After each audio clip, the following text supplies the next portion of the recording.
A hot Sydney sports oval is a long way from the chill of the parade ground that lies in the shadow of Edinburgh Castle. But this week, the best-known bagpipers in the world have been here, sweating it out with local pipe bands.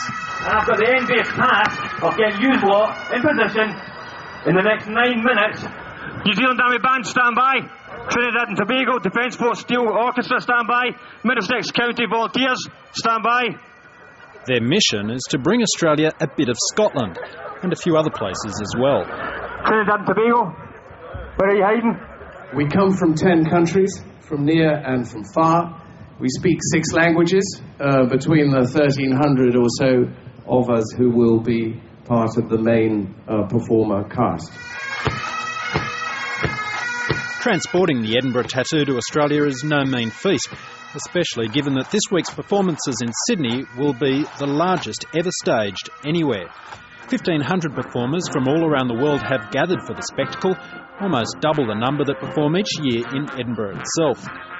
Most have never taken part in a tattoo, and they have less than a week to hone their military precision.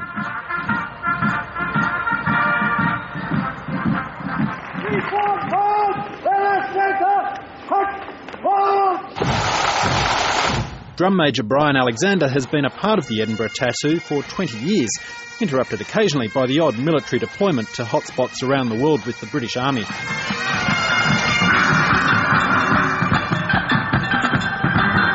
But for the last few days it's been his job to help teach tattoo newcomers the drill.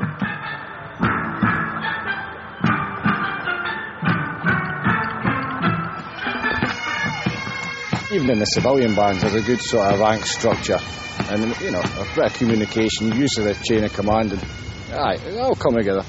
We're all in the same boat anyway, but, we're all enthusiasts. It's a passion. And certainly it's a passion many people share.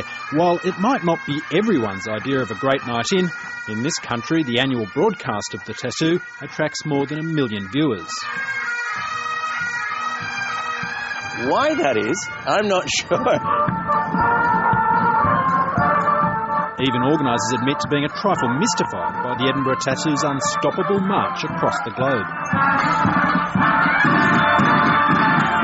It is an extraordinary story. 60 years ago, it was nothing more than a little display of piping and dancing up on the esplanade of Edinburgh Castle. There were no seats. The people stood around behind ropes to watch.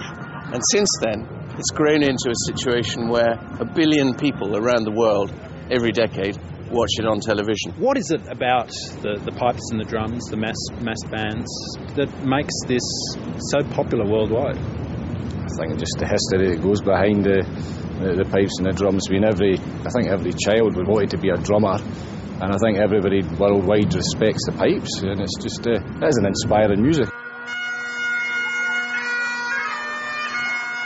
Scots College students Will Donnelly and Charles Harper are 2 of the school's pipers who spent much of the summer holidays practising their instruments.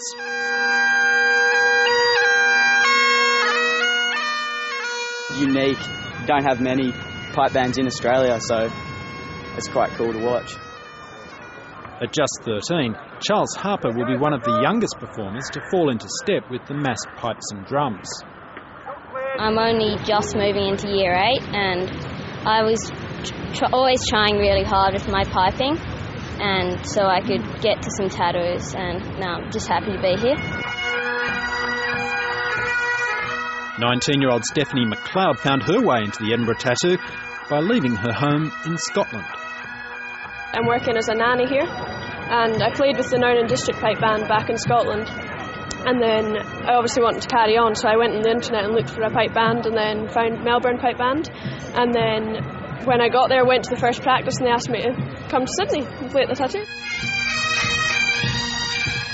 I think in Edinburgh, our 4 pillars are: make sure there's mass pipes and drums, make sure there's mass military bands, make sure there's an international, spicy, razzle-dazzle wow factor in there, and then always finish the show in an emotional way that sort of pulls people's heartstrings but also makes them want to tap their feet.